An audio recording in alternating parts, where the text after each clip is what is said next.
and the Lamella shot that Schwartz, I think, made a bit of a meal of was really it. And you know what's disgusting is you mentioned exactly 0 strikers in our chances.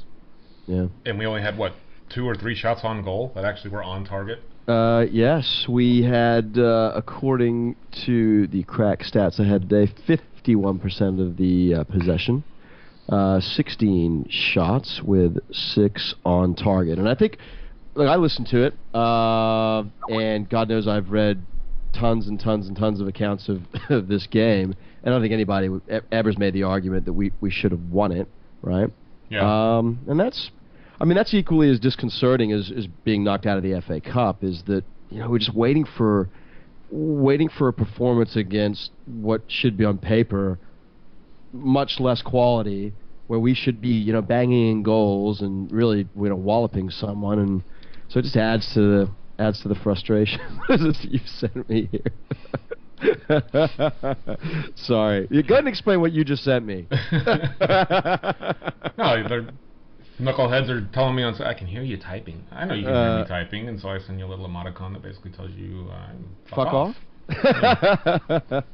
That's brilliant. So and I saw what you were typing because it just turned up on Twitter.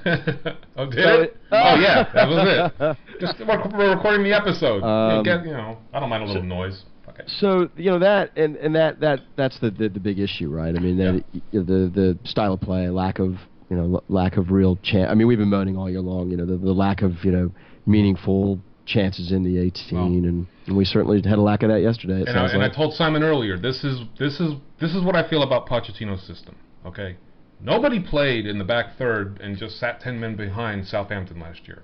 This entire system is predicated on counter-attacking football.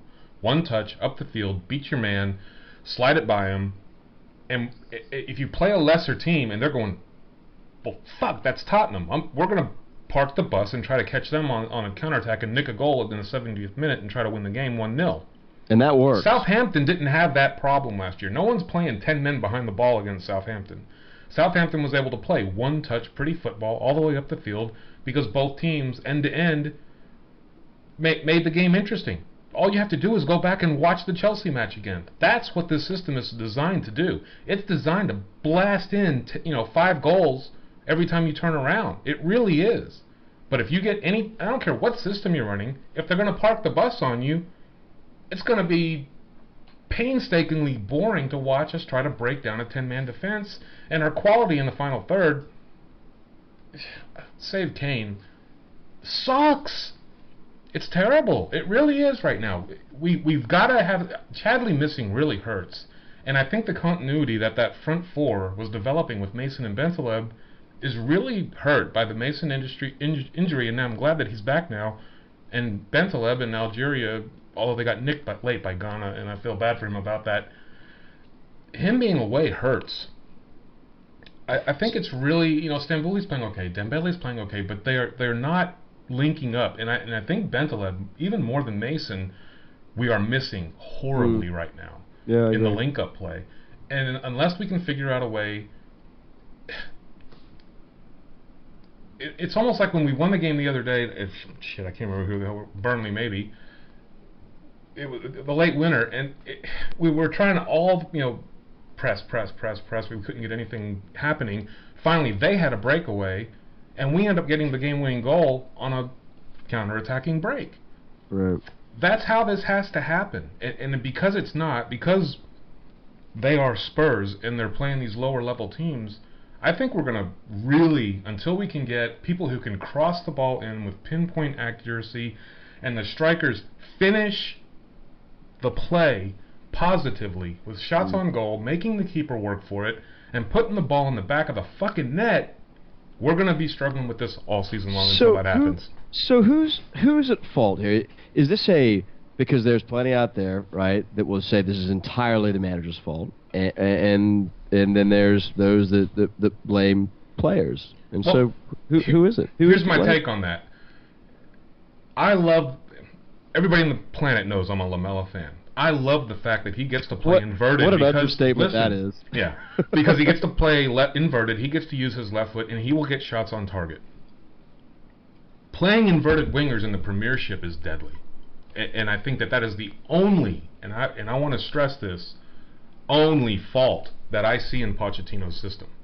I would rather he go ahead and play the right-footed player on the right and the left-footed player on the left, and let them try to cross the ball into these strikers, or feed it backwards off of the byline to the top of the D, and let some of these central midfielders like Eriksen get these free cracks in from 20 yards out, rather than try to break these teams down and hope they make a mistake in the 6-yard box and we get to tap one in. Or am I talking out of my ass here? I mean, Chairman, are you there?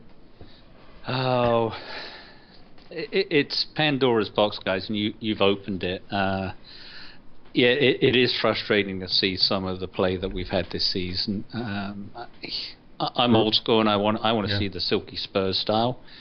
But we all know that we've done that over the years, and we've played great football and not always got the results. That's why we've become a cup team, or have had that reputation for being a cup team and doing well. And most of the trophy cabinet is a bunch of cups. We last won the league, we don't need to remind anyone, 54 years ago. And I think we're craving, because we've been doing well the last 10 years, we've been craving that upward move through the Premier League table. But I just don't think there's many underlying things that will prevent us from being consistent enough to challenge for the title and win ugly. You know, we've done that a few times this season. I saw us last season on my 2 trips to the lane win ugly against Cardiff, but our win ugly always has you thinking we're going to slip up, we're going to let in a late equaliser, or worse, a late winner. And that's what happened on Saturday, because we just don't seem to have this belief that we can put together a string of victories played in the style that we're accustomed to, or certainly have been accustomed to down the years.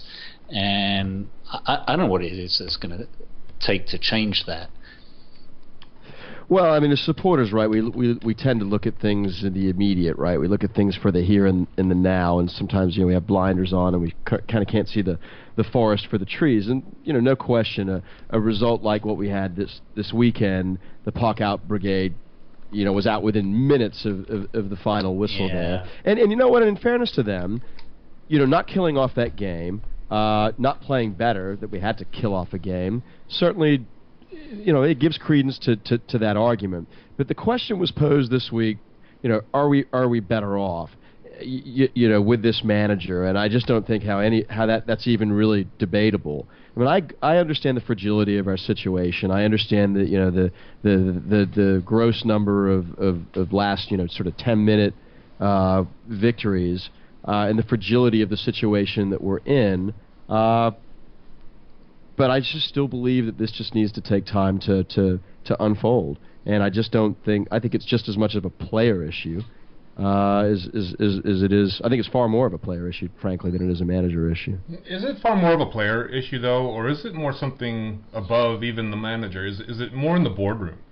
Is it AVB going to them and saying, I want Moutinho, and I want Hulk, and I want, and you're getting this, and this, and deal with it? I think it was, and without question it was. And in fact, the last 15 years has been a function, much of our misery has been a function of exactly that. But I think now, and I made this comment earlier today, and I genuinely believe it, that the construct is there to where that will no longer be an issue for us. I think Levy has a more defined role as it relates to negotiating players and deriving value through his negotiating skills, and the player recruitment and the player development and the player selection, I think, is definitely going to be more in the hands of our coach and the likes of Paul Mitchell. And I think that is a construct to move forward from. And nobody ever thought we were going to win the league, for Christ's sake. I mean, it's ridiculous. We just wanted to be moving forward, and I don't see how you could say that we're not even in February yet that we're not. We're certainly no worse off. It's funny when you say everyone's the Poch Out gang blows me up. Yeah, they were out in force, but where were they a couple of weeks when we were on a 7-8 game unbeaten streak? Loved them. There'd been some dodgy performances in there, some win ugly performances, and there was also a particular smash and grab against Chelsea, and we played reasonably well in that game. We played the style that we want to see. But you're right. It's his first season. Yeah. He's had 6-7 months in the job, and we're really starting to see it in patches. And I think it's ridiculous for anyone to be that impatient that they want instant results.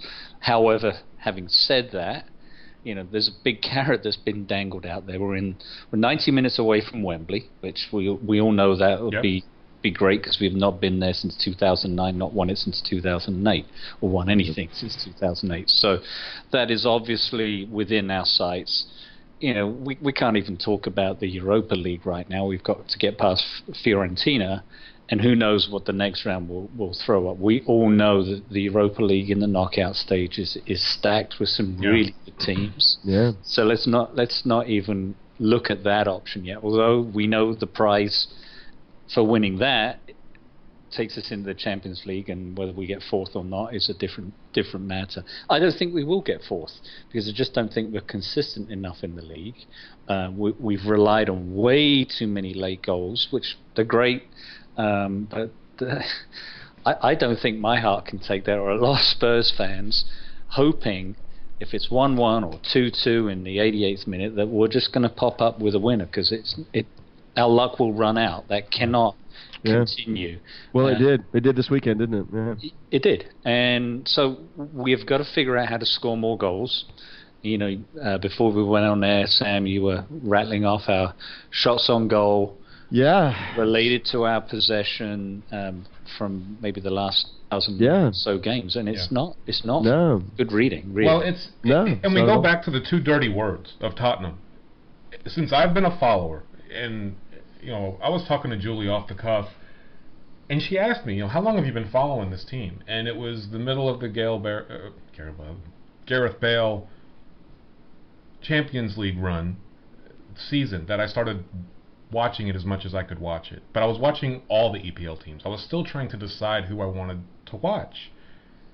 And since that year, every year has been a transition year. Yeah, last year was a transition year. Redknapp to AVB. This year is, again, I'm hearing the same thing. It's another transition year. Last 20 years. I'm sick and tired already, 2 full years of supporting the squad, of hearing that we're in transition. I want to get established. The teams that we can't stand, Chelsea, City, United, the Red Wankers up the street, they're all established. They're no longer in transition. They have the same players playing the same systems every single year for 4, 5, 6 dozen years, whatever the case is. Right. And I want to get to that point. If we fire Pochettino and go hire some other douchebag, Frank de Boer or whoever, thank God it wasn't LVG, or Louis van Gaal. You want to talk about, what did I call him on Twitter? Some kind of big gigantic bucket of twat sauce. He has an excuse for everything. If that was my manager, and I'm a United fan, I'm pissed of listening to his excuses every single week. Yeah. And look at David Moyes in Spain. Yeah. Having a blast. Great, right? Having a blast. Good for him. Yeah, you know what? Good for him. Yeah. But when United fans, here's, and I know none of you are listening, but here's an update. You're in a transition year also. You're in a transition year also. You have brought in a whole bunch of new players. Liverpool fans, you're in a transition year also. All of these other teams are struggling, and it's when the other teams struggle that we as fans go, why can we not capitalize on this? Well, it's because we are also in another transition year. If you fire Pochettino, guess what? You're going to be in another transition year. There's a definition out there for insanity, and it's doing the same thing over and over again and expecting a different result. Agree. And you have to keep him in charge. Let him implement his system. Let him buy his players, and then see if it takes off. If it doesn't, then Levy can be fired, Pochettino can be fired, and we can bring the next guy in and see what happens. We are a fickle bunch. We are indeed. No doubt about it. But let's just sit. I thought about it today. I was like, why do I feel constructively about our future? And I really sort of broke it down into a few simple things. I think we have a good manager, decent at worst. I think we've got world-class facilities. I think we're going to get a stadium. I think we have a youth academy that's one of the very best out there. And I think that And I think that we have a scout